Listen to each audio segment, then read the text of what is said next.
అందరికీ నమస్కారం. Welcome to Myra media. రాష్ట్రంలోనే రాజకీయ చైతన్యం కలిగినటువంటి ప్రాంతం నందిగామ నియోజకవర్గం. ప్రస్తుతం నందిగామ నియోజకవర్గంలో మనం ఉన్నాము. నందిగామ నియోజకవర్గంలో ఇక్కడ ఏ పార్టీ మరి వచ్చే ఎన్నికల్లో జెండా ఎగరవేయబోతుందనే అంశం మీద మనతో మాట్లాడటానికి ముస్లిం చైతన్య వేదిక వ్యవస్థాపక అధ్యక్షులు, వైఎస్ఆర్సీపీ సీనియర్ నాయకులు కరిమెల్ల గారు మనతో ఉన్నారు. నమస్కారం అండి కరిమెల్ల గారు. నమస్కారం అండి. బాగున్నారా? అవునానండి. మీరు ఎలా ఉన్నారు? ఏంటి సార్, అసలు మిమ్మల్ని దుబాయ్ కరీం కూడా అని అంటుంటారంట. అవునండి. అసలు దుబాయ్ కరీం అంటేనే నందిగామలో గుర్తుపడతారని చెప్తాను. అంతేనండి, అదే ఐడెంటిఫికేషన్, మెయిన్ ఐడెంటిఫికేషన్. ఓకేనా? ఎందుకంటే నందిగామలో కరీముల్లాలు చాలా మంది ఉన్నారు. చాలా మంది ఉంటారు. అవును, ఒక ట్యాగ్ ఇచ్చారు. దాంట్లో నాకేమో దుబాయ్ తగిలించారు. ఏంటి అసలు దుబాయ్ కరీం వల్ల ఏంటి? అవుట్ సైడ్ ఉంటాను, ఇండియాలో ఉండను. ఓ నైస్. కంట్రీస్ లో ఉంటాను కాబట్టి నాకు ఆ పేరు వచ్చింది. చాలా బిజీగా ఉంటారు మీరు.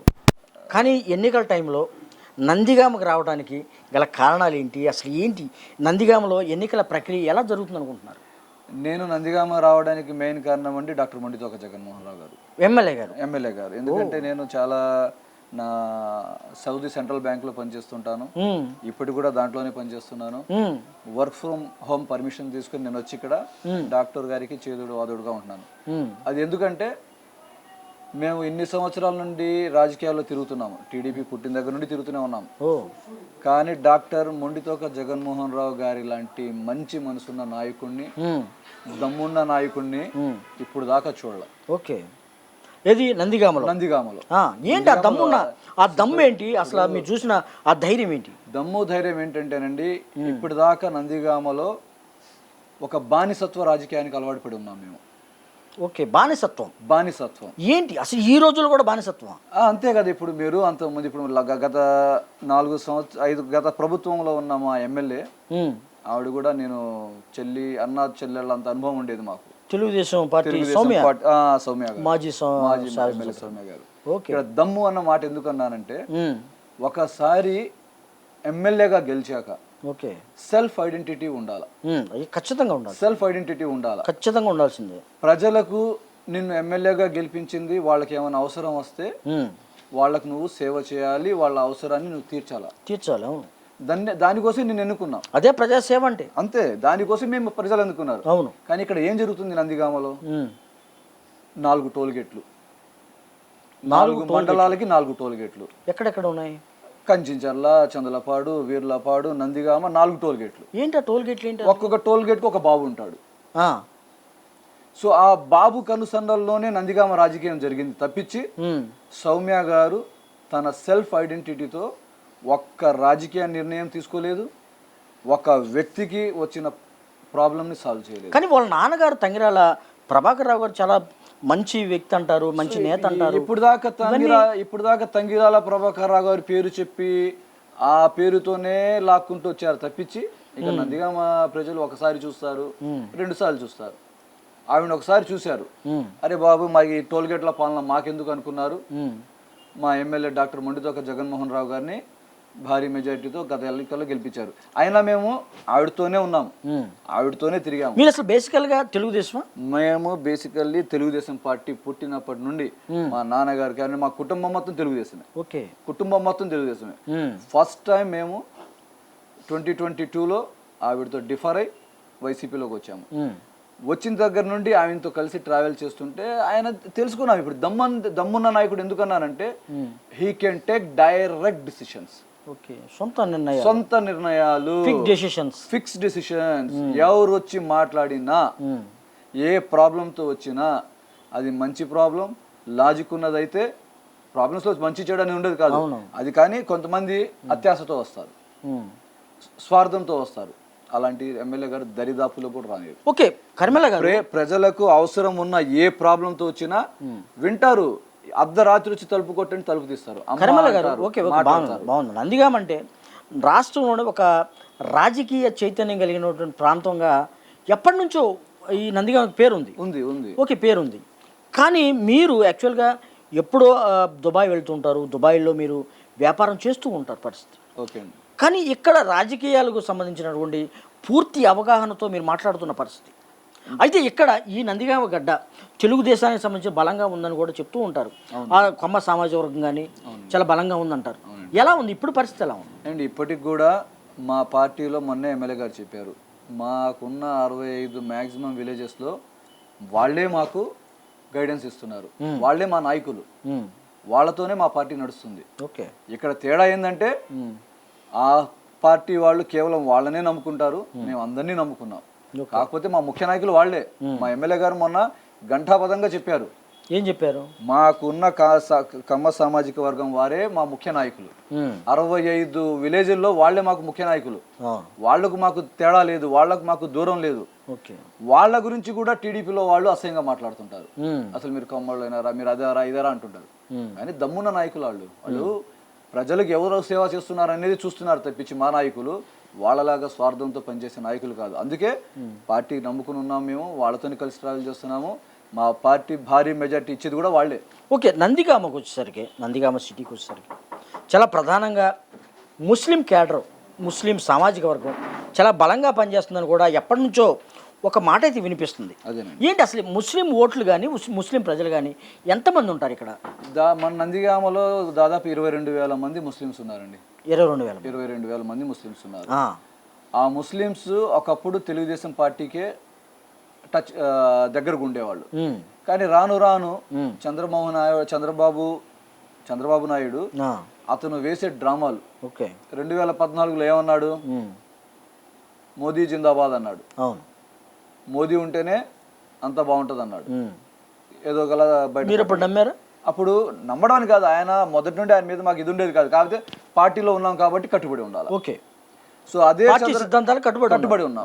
అదే చంద్రబాబు 2019కి వచ్చేసరికి మోదీకి ఓటేస్తే జగన్ ఓటేసినట్టే, మోదీకి ఓటేస్తే టెర్రరిస్ట్ మోదీ, మోదీకి వేస్తే ముస్లింల జీవితాలతో ఆడుకుంటారు, ముస్లింలకు మేము అండగా ఉన్నాం, ముస్లింలకు మేము బాసటగా ఉంటామని చెప్పి స్టేట్మెంట్ ఇచ్చాడు. మళ్ళీ 24 వచ్చేసరికి మళ్ళీ పొత్తు పెట్టుకున్నాడు. ఏంటంటే వాళ్ళు నన్ను పిలిచారంటాడు. ఇప్పుడు ఏమంటాడు? మోదీ జిందాబాద్, మోదీ జై. అంటే ఇప్పుడు 4% రిజర్వేషన్ పోదు. ఒక పక్క మోదీ గారు, అమిత్ షా గారు, కిషన్ రెడ్డి, పురంధేశ్వరిదేవి గారు వీళ్ళందరూ బల్ల కుట్టి పబ్లిక్ గా చెప్తున్నారు, ముస్లింలకు ఉన్న 4% రిజర్వేషన్ ని మేము తీసేస్తాం. బహిరంగంగా చెప్తున్నారు. మోదీ గారు మొన్న మరీ గట్టిగా చెప్పాడు, ముస్లింలకు ఇవ్వను అని ఘంటాపథంగా చెప్పాడు. కానీ నందిగామలో కానివ్వండి, రాష్ట్రంలో కానీ ఉన్న ముస్లిం నాయకులకి సిగ్గు శరం లేదు. నీ పిల్లల భవిష్యత్తుని బీజేపీ ముసుగులో చంద్రబాబు నాయుడు నాశనం చేద్దామని డిసైడ్ అయితే వీళ్ళు ఇంకా చంద్రబాబు నాయుడు సంకనాగుతూ తిరుగుతున్నారు. ముస్లింల పరిస్థితిని అర్థం చేసుకొని, ముస్లింల స్థితిగతులను అర్థం చేసుకొని దివంగత నేత వైఎస్ రాజశేఖర రెడ్డి తీసుకొచ్చినటువంటి ఈ 4%ను కూడా ముస్లింకి సంబంధించిన ఎత్తేత్వం అంటే దీనికి సపోర్ట్ చేస్తున్నటువంటి కూటమి అంటే ఈ పరిస్థితులు ఎలా ఉందంటున్నారు? ముస్లింస్ మద్దతు ఇచ్చే అవకాశం ఉందా? సమస్య లేదండి. జ్ఞానమున్న ఏ ముస్లిం కూడా టీడీపీ కూటమికి సపోర్ట్ చేయడు, వాళ్ళకు ఓటు వేయడు. ఎందుకంటే మా పిల్లల జీవితాలు మాకు ఇంపార్టెంట్, మా పిల్లల భవిష్యత్తు ఇంపార్టెంట్. ఆ 4% వల్లే మా పిల్లలు హైయర్ ఎడ్యుకేషన్కి వెళ్తున్నారు. ఆ 4% వల్లే మన పిల్లలకి ఉద్యోగాలు వస్తున్నాయి. ఇప్పుడు టీడీపీ వాళ్ళు బీజేపీ ముసుగులో ఉండి రేపు బీజేపీ ఏం చెప్తే అదే చేయాల్సిందే కదా, మోదీ ఏం చెప్తే అదే చేయాల్సిందే కదా. అలాంటి వాడు తీయడా 4% రిజర్వేషన్ పక్కా తీస్తాడు. మోదీ గారు డైరెక్ట్ గా చెప్తున్నారండి. మోదీ గారు పక్కన అమిత్ షా అని వీళ్ళందరూ పక్కన పెట్టండి. మోదీ గారు డైరెక్ట్ గా రీసెంట్లీ మీటింగ్ లో కూడా చెప్పారు 3 సార్లు, ముస్లింలకు ఇవ్వను అని చెప్పి. అలాంటి టీడీపీ, అలాంటి వాళ్ళతో టీడీపీ జత కడితే ఇక్కడున్న నాయకులు సిగ్గు లేకుండా మేము టీడీపీకి ఓటేస్తాం, టీడీపీ కొంతమంది ఉన్నారు, ఇంకా సిగ్గులేని నాయకులు ఉన్నారు. అరే మీ కమ్యూనిటీ భవిష్యత్తును నాశనం చేయడానికి ఒకవైపు బీజేపీ రెడీగా ఉంటే వాళ్ళతో పొత్తుకున్న టీడీపీకి నువ్వు సపోర్ట్ చేస్తావా? సిగ్గుంటుందండి. పక్క జగన్మోహన్ రెడ్డి గారు డైరెక్ట్ స్టేట్మెంట్ ఇచ్చాడు, నేను ఎంత దూరమైనా వెళ్తాను కానీ ముస్లింలకు ఇస్తున్న 4% రిజర్వేషన్ ని ఎట్టి పరిస్థితుల్లోనూ పోనివ్వను ఆయన గట్టిగా చెప్తుంటే ఆయనకు సపోర్ట్ చేయాలా మనం? టీడీపీ ముసుగులో ఉన్న బీజేపీకి సపోర్ట్ చేయాలా? ఓకే కరిమల్ల గారు, మీరు నందిగామలో ముస్లిం చైతన్య వేదికను స్థాపించి దానికి సంబంధించినటువంటి కార్యకలాపాలు కూడా నిర్వహిస్తున్నట్టుగా మాకు తెలుస్తుంది. అయితే ఇక్కడ దాదాపు 22,000 మంది సామాజిక వర్గం మీద ఉంది. అయినా కానీ నందిగామలో ముస్లిమ్స్కి ఇప్పటి వరకు కూడా ఒక షాదీఖానా కానీ ఇతర అంశాలు కూడా కానీ చాలా వాటికి లేవు అని కూడా ఒక మాట అయితే వినిపిస్తుంది. ఏంటి దీని పరిస్థితి ఏంటి? మేము పార్టీలో రాకముందు ఇక్కడ షాదీఖానా గురించి కొన్ని రోజులు చర్చలు జరిగాయి. ఆ తర్వాత షాదీఖానా అనే అంశం కొంచెం స్లో అయిపోయింది. మేము ఈ పార్టీలో రాకముందు అరుణ్ గారిని ఒకసారి కలిసి, సార్ షాదీఖానా పరిస్థితి ఏంటండి, ఇక్కడ ఇంకో విషయం చెప్తాను నేను. షాదీఖానా గురించి సౌమ్య గారిని కలిసాం, నేను మా ఫ్రెండ్ కట్టప్ప. ఓకే. కలిసి మేడం మనం ఇలా చేద్దామండి, ఎందుకంటే వైసీపీ వాళ్ళు షాదీఖానా గురించి పట్టించుకోలేదంటే ఆవిడ చూద్దామండి, నేను ఇప్పుడు ఖతార్ వెళ్తున్నాను, ఖతార్ నుండి వచ్చాక చూద్దామండి అంది. ఆవిడ ఖతార్ వెళ్ళారు, ఈ మధ్యలో ఖతార్ వెళ్ళారు ఆవిడ. పార్టీ ట్రిప్ వెళ్ళారు కానీ అది జాలీ ట్రిప్ గా అయిపోయింది. సో వచ్చిన తర్వాత కూడా కట్టప్పని పిలిచి, నువ్వు ఫలానా షాదీఖానా గురించి ధర్నా చేస్తానన్నావు, నిరాహార దీక్ష చేస్తానన్నావు, ఏం చేస్తున్నావు ఒక్క మాసారి కూడా అడగల. మేము చేస్తున్నామని తెలియగానే అరుణ్ కుమార్ గారు పిలిపించి, ఎందుకంటే మీరు షాదీఖానా గురించి నిరాహార దీక్ష చేయడం, ఆమర నిరాహార దీక్ష చేయడం, ఇది షాదీఖానా గురించి సంబంధించిన స్టేటస్ అని చెప్పి కాగితాలు మొత్తం ముందు పెట్టారు. మొత్తం ప్లాన్ ఆఫ్ యాక్షన్ ఎన్ని కోట్లు శాంక్షన్ అయింది, 1.64 crores శాంక్షన్ అయింది. కాకపోతే కొంచెం లోటు బడ్జెట్ వల్ల అది కార్యరూపం దాల్చలేదు. ఓకే. సో ఆయన చెప్పేస్తే నేను ఇంకా మేము టీడీపీలోనే ఉన్నాం కాబట్టి ఆయన నమ్మలా. సార్ మీరు పబ్లిక్ గా వచ్చి పబ్లిక్ అనౌన్స్ చేయమన్నా. సో ఆయన, నేను ఆఫ్టర్ ఆల్ నేను ఒక టీడీపీలో కార్యకర్తని, ఇక్కడ ఉండను, నాలాంటి చిన్న వ్యక్తి మాట ఆయన విని, ఎమ్మెల్సీ గారు ఆయన, ఓకే, బాగా చదువుకున్న అతను, ప్రొఫెసర్, డాక్టరేట్ ఉంది, అవును, ఆయన అదేంటండి అని తెలియకుండా డైరెక్ట్ గా షాదీఖానా మా ఈద్గా దగ్గరకు వచ్చి షాదీఖానా గురించి అనౌన్స్ చేశారు, ప్రకటించేశారు. సో వాళ్ళ గొప్పతనం, వాళ్ళ సింప్లిసిటీ చూడండి మీరు. ఏ రోజైతే మేము అక్కడ షాదీఖానా ఈద్గా దగ్గరికి వెళ్ళి షాదీఖానా గురించి అనౌన్స్ చేశామో, ఆ రోజు మార్నింగ్ వరకు కూడా సౌమ్య కానివ్వండి, టీడీపీ నాయకులు కానివ్వండి, ఒక్కళ్ళు వచ్చి కట్టప్ప, కరీముల్లా గారు మీకు సపోర్ట్ చేస్తాం, మేము ఏం చేద్దాం, ఎలా చేద్దాం అని అడగల. అంత కామ్ ఇంటింటికి తిరిగాడు కట్టప్ప, సైలెంట్. టీడీపీ నాయకులు ఇంటింటికి తిరిగాడు, ఈవెన్ ముస్లిం నాయకులతో దగ్గర ఒక్కడు పట్టించుకోవాలా.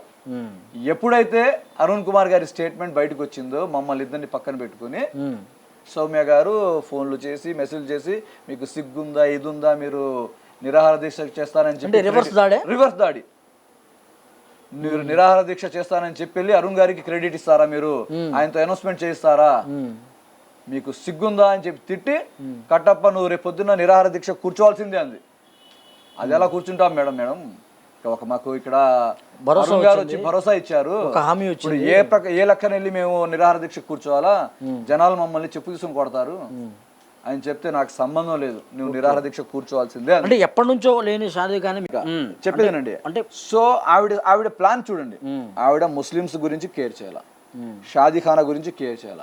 ఆవిడకి ఏంది, నేను కట్టప్ప కలిసి ఆమర నిరాహార దీక్ష కూర్చుంటే ఆ బ్యాడ్ నేమ్ ఎమ్మెల్సీ గారికి, ఎమ్మెల్యే గారికి వస్తుంది, అన్నదే కాన్సెప్ట్, ఆవిడ వ్యక్తిగతంగా పార్టీ పరంగా ఆవిడ వ్యూహం అది. ఓకే. కానీ ఇక్కడ షాదీఖానా రావాలని మనస్ఫూర్తిగా లేదు. ఎప్పుడైతే ఆయన అనౌన్స్ చేశారో ఆ రోజు కొంచెం మీకు ఒక 2 minutes టైం ఏమని చెప్తాను దీని గురించి, చాలా ఇంపార్టెంట్ ఇది. ఎందుకంటే కొంతమంది మా సిగ్గులేని టీడీపీ తెలుగు మైనారిటీ నాయకులు షాదీఖానా ఎక్కడ అంటున్నారు. షాదీఖానా ఎందుకు లేట్ అయింది, దానికి ఒక ప్లాన్ ఉంది. 1.64 crores ఉన్న షాదీఖానా ఎక్కడ ఏర్పాటు చేస్తున్నారో కూడా చెప్పండి. మన ఇక్కడ పాత బస్ స్టాండ్ దగ్గర మా ఈద్గా ఉందండి, పాత బస్ స్టాండ్ దగ్గర ఈద్గా, మా ముస్లిమ్స్ ఈద్గాలో షాదీఖానా రాబోతుంది. అంతే, ఆ ఈద్గా దగ్గర కట్టబోతున్నాం. లేట్ ఎందుకు అయిందంటే, ఇది ఆల్రెడీ శాంక్షన్ అయింది 1.64 crores. కానీ ఒక రోజు ఎమ్మెల్యే గారు సీఎం గారి దగ్గరికి వెళ్ళారు. ఆ రోజు ఆయనతో పాటు నేను వెళ్ళాను లక్కీగా. ఆ రోజు ఎమ్మెల్యే గారు సీఎం గారితో కూర్చొని, షాదీఖానా నందిగామలో ముస్లిమ్స్ అనేవాళ్ళు నాకు చాలా ఇంపార్టెంట్ అండి, చాలా పార్టీ కనెక్టెడ్ పీపుల్ వాళ్ళు, వాళ్ళ కోసం నేను ఏదైనా గట్టిగా చేయాలనుకున్నాను, నాకు షాదీఖానా కోసం 1.64 crores అయిపోవండి, నాకు అట్లీస్ట్ ఒక 4 to 5 కోట్లు కావాలని చెప్పి అడిగారు.